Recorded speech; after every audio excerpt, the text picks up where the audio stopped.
7 Most Uncontrolled Areas in America. It was a warm summer night in June of 2020 in Seattle, Washington. Police officers who worked at the East Precinct building suddenly got the order to leave. They packed up their things, got in their cars, and drove away, leaving the station completely empty. A big crowd had been protesting outside for days after the sad death of George Floyd in Minneapolis. When the officers left, the people cheered loudly. They quickly put up fences, wooden pallets, and even some old cars to block the streets. They hung big signs that said this 6-block area around California Anderson Park was now the Capitol Hill Autonomous Zone, or CHOP for short. No police allowed inside. For the first few days, it felt almost peaceful. People set up tents, planted little gardens, played music, and shared food with each other. They said they wanted a safe place to talk about change and help one another. Families nearby watched from their windows, hoping things would stay calm. But as the weeks went by, the feeling in the air started to change. Small arguments turned louder. People inside the zone began to worry about safety at night. Then, one dark evening, everything shattered. Sudden gunshots rang out near the park. 2 young men were hurt in the shootings. One was just 19 years old, named Horace Lorenzo Anderson. The other was only 16, named Antonio Mays Jr. Both young men tragically lost their lives. The whole city froze in shock. Neighbors locked their doors. Parents held their kids tighter, whispering, "How could this happen right here in our own neighborhood?" The mayor, Jenny Durkin, knew she had to act. She gave the order for police to go back in and clear the zone. On July 1st, officers moved in, took down the barriers, and ended the 3-week experiment. Businesses that had been closed for weeks counted their broken windows and lost money. People who lived there said they felt scared and helpless the whole time. News cameras from all over America showed the empty streets and asked the same question. How did a part of a big American city become so uncontrolled that police had to walk away? But here is what made everyone's heart pound even harder. This was not some one-time accident in just one city. Seattle's CHOP was only one example of something bigger. Across America, there were 7 places where public order had slipped away in shocking ways, leaving regular families feeling unsafe in their own neighborhoods. To understand how any of this could happen in our country, we have to go all the way back to the beginning. Our story starts many years earlier in sunny California, in a part of downtown Los Angeles that people have called Skid Row for a very long time. Back then, no one imagined the problems would grow so big or last so long. But one quiet decision in the 1970s would change everything and set the stage for decades of heartbreaking struggle that still echoes today. It all started with a quiet decision made by city leaders in Los Angeles back in the 1970s. They saw more and more people without homes coming to downtown and chose to put almost all the shelters, soup kitchens, and help centers in one small part of the city called Skid Row. The leaders thought it would be easier to care for everyone if the services stayed in the same 50-block area. First, it felt like a kind plan. Church groups and volunteers worked hard every day, handing out warm meals and blankets. Families who lived nearby would watch the helpers and feel a little hopeful that things might get better for those in need. During the daytime, the streets were busy but mostly calm. People talked, shared stories, and tried to support one another. But as the years passed into the 1980s and 1990s, something started to change. More people arrived than the shelters could hold. Some struggled with addiction or mental health, and there simply were not enough safe beds inside. Tents and cardboard shelters began to line the sidewalks. Rainy nights turned the streets into puddles of hardship.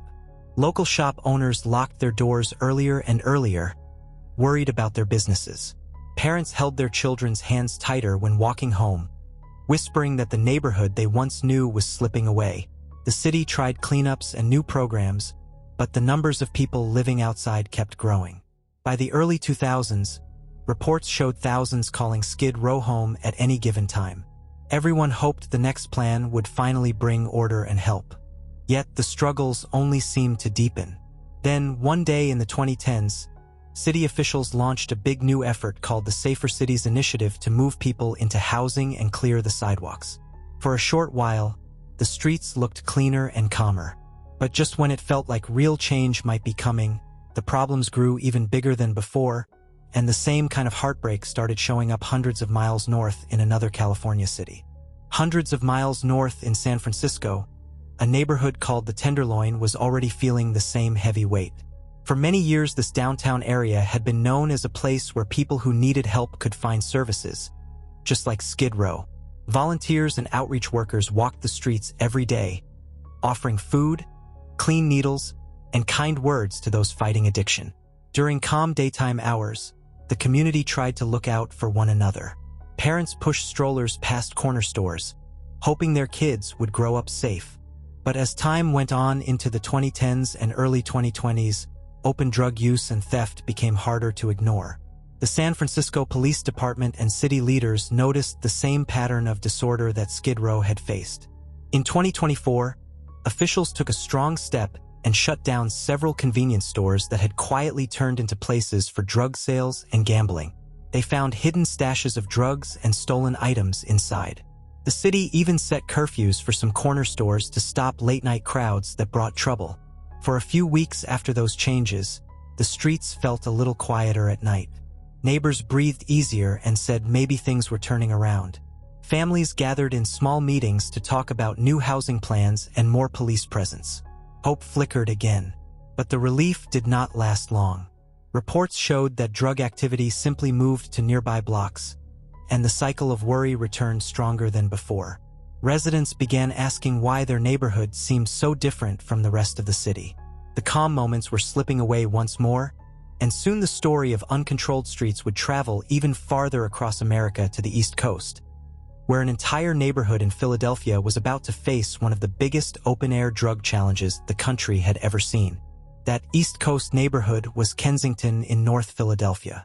For years, it had been a working-class community with factories and tight-knit families. But by the 2010s, it had become known to the Drug Enforcement Administration as home to the largest open-air drug market on the East Coast.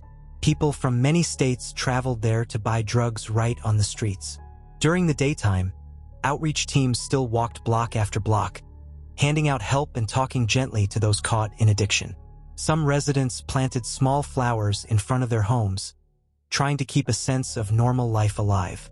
Kids rode bikes on safer side streets, and neighbors waved to each other from porches.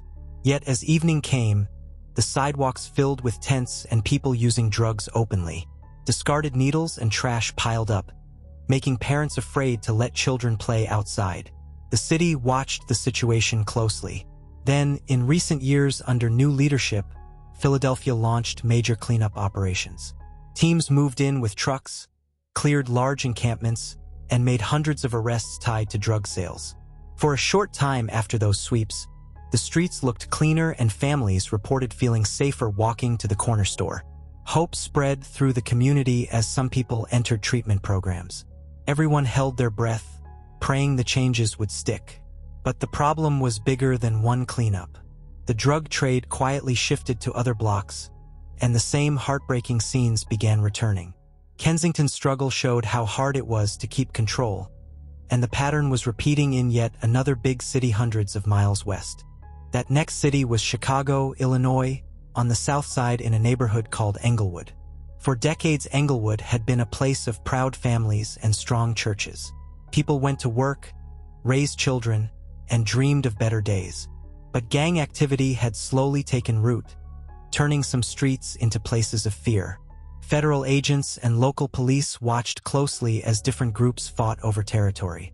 The calm moments still happened: block parties, school events, and neighbors helping neighbors. Mothers cooked big Sunday dinners and prayed together for peace. Yet the tension never fully left. Shootings and fights linked to gangs made headlines year after year. In 2018, the Department of Justice brought a major RICO case against one gang faction, charging members with years of crimes that affected the whole community. The arrests brought a wave of relief. For a while, the neighborhood felt a little quieter. Families gathered at community centers to talk about new youth programs and better lighting on streets. Children played outside again without looking over their shoulders quite so much. Everyone hoped the worst was behind them, but the gangs were not gone. New disputes started, and the cycle of worry crept back into daily life. Englewood's story was painful proof that even with big arrests, keeping order was never easy. And the same kind of challenge was playing out in yet another American city far to the south. Far to the south in Memphis, Tennessee, the North Memphis neighborhood of Frayser was living through its own long battle. Frayser had once been a quiet place where factory workers raised families and kids played in parks. But by the 2010s, it had some of the highest violent crime numbers in the city. Local police and the Shelby County District Attorney saw the same pattern of gang turf wars. In 2014, they took a big step and issued a special gang injunction against one of the most active groups called the FAM Mob. The order limited where known members could go and what they could do in public. For a short while after the injunction, the number of shootings dropped in that zip code. Families celebrated small victories, more kids riding bikes, more people sitting on porches at night. Community leaders held meetings and started after-school programs to give young people better choices. Hope grew in those calm weeks. Parents told their children that things were finally changing for the better. But the relief did not last forever. New groups moved in, and the familiar sounds of trouble returned to the streets. Frayser's story showed how quickly peace could slip away again. And this same struggle for control was about to explode in a heartbreaking way in Baltimore, Maryland.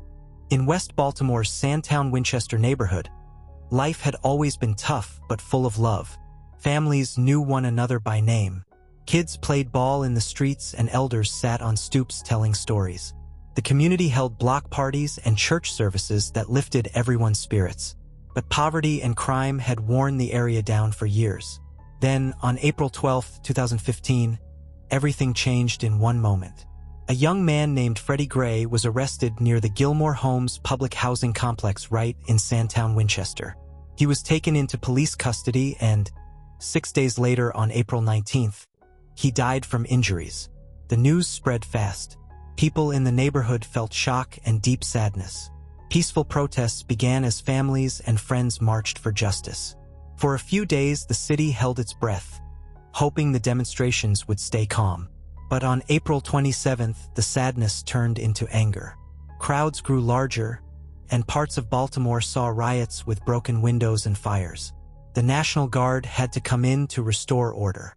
For weeks afterward, Sandtown-Winchester felt like a different place. Stores stayed boarded up. Families stayed inside more. Yet even in the hardest times, neighbors helped one another with food and kind words. Community leaders worked day and night on new plans for better housing and jobs. A small sense of calm slowly returned.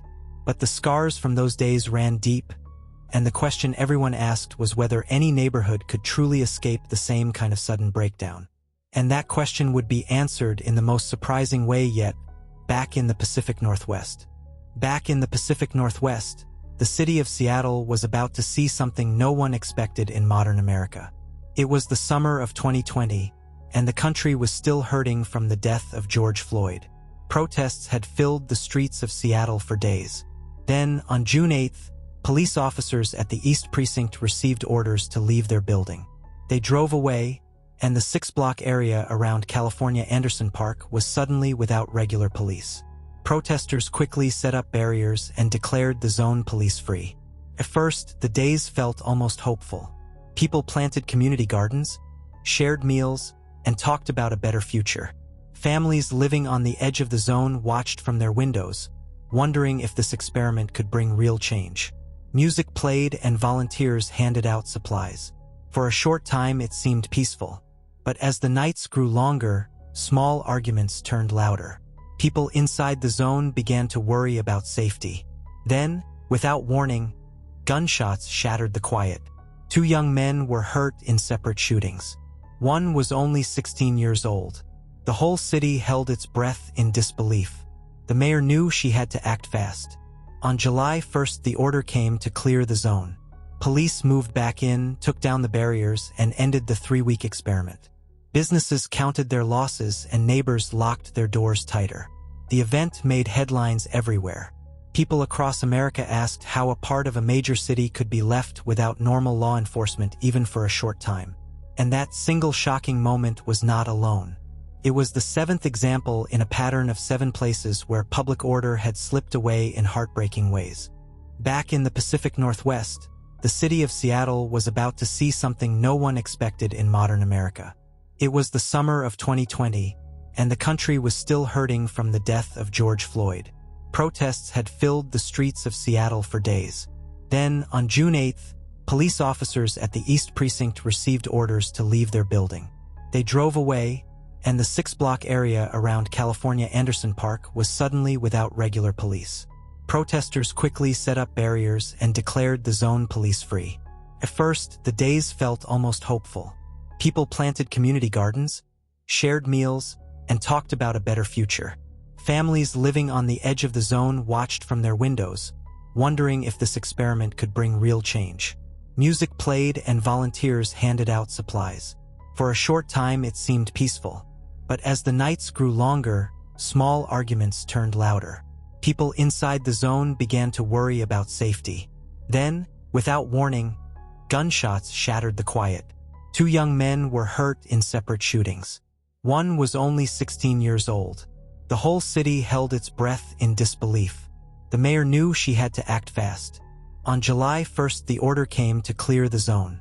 Police moved back in, took down the barriers, and ended the 3-week experiment.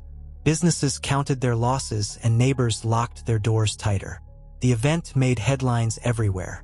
People across America asked how a part of a major city could be left without normal law enforcement even for a short time. And that single shocking moment was not alone. It was the 7th example in a pattern of 7 places where public order had slipped away in heartbreaking ways. These 7 places: Skid Row in Los Angeles, the Tenderloin in San Francisco, Kensington in Philadelphia, Englewood in Chicago, Frayser in Memphis, Sandtown-Winchester in Baltimore, and the Capitol Hill Autonomous Zone in Seattle shared one painful truth. Each had seen moments when everyday control felt out of reach. In every city, good people had worked hard to fix things. Volunteers fed the hungry, police made arrests, and leaders tried new programs. Calm days still came, when kids laughed in parks and neighbors helped one another. Yet the intense moments always seemed to return, leaving families scared and hopeful at the same time. The stories showed how complicated the problems were: homelessness, addiction, gangs, and sudden unrest. No single answer fixed everything, but the people living there never gave up. They kept fighting for safer streets and brighter futures for their children. Even today, those same neighborhoods are still working toward change. In Skid Row, city crews continue daily cleanups and move people into housing when spots open up. In the Tenderloin, new treatment programs try to reach those struggling with drugs. Kensington families push for more parks and jobs. Englewood holds youth events to keep kids off the streets. Frayser runs after-school clubs. Sandtown-Winchester builds community centers. And in Seattle, the East Precinct is back to normal duty with extra support. Each place has seen small wins that make hearts feel lighter. Yet the tension never fully disappears. One new policy or one big arrest can bring calm, but the next challenge is never far away. The 7 areas remind us that keeping order in any big city takes constant effort from everyone: police, leaders, neighbors, and helpers. The real heroes in every story are the everyday people who live there. Mothers who walk their kids to school anyway. Fathers who coach Little League on cracked sidewalks. Grandparents who pray every night for peace. They are the ones who turn intense fear into quiet strength. They are the ones who believe tomorrow can be better. Their courage makes the whole country stop and think. What would we do if our own neighborhood faced the same struggles? The 7 uncontrolled areas are not just places on a map. They are home to real families with real dreams. And their stories teach us that even when things feel completely out of control, hope and hard work can slowly bring order back. So what happens next in these 7 places? The fight for safer streets continues every single day. Some neighborhoods are seeing fewer tents and more people moving indoors. Others are trying new ideas like extra lighting, community patrols, and bigger treatment centers. Calm moments are growing in number, but everyone knows another intense challenge could come without warning. The story of America's most uncontrolled areas is not finished. It is still being written by the people who refuse to give up. Families still dream of the day when they can walk outside without worry. Kids still play and laugh because their parents keep believing. And the rest of us watch, learn, and wonder, will these neighborhoods finally find lasting peace? The answer depends on all of us right now, today.